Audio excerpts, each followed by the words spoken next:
aku nggak pernah ngerasa milih. Jadi dari aku kecil tuh, setiap aku mau sesuatu pasti selalu disediain,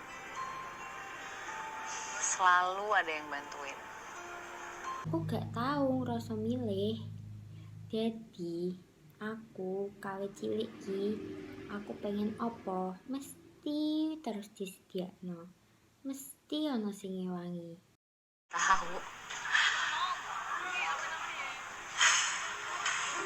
aku nggak tahu mau apa,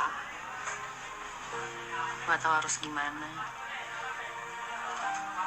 Bahkan aku nggak tahu aku mau terima atau enggak tuh. Gak ngerti. Aku gak ngerti pengenku opo. Aku gak ngerti kudu piye. Sampai aku gak ngerti kudu tak terima opo gak. Kenapa semuanya harus pengennya ayah sih? Ya, orang pertama yang bisa nolong Awan itu cuma Awan sendiri, bukan orang lain. Kenapa kabeh kudu pengene bapak sih?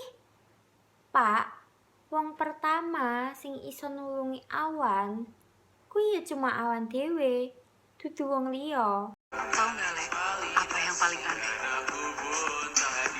Orang-orang yang aku kira nggak akan pernah bisa nyakitin aku, bohong. Ngerti gak, Le, apa sing paling aneh? Wong-wong sing tak kira gak bakal iso nglarani aku, mbujuk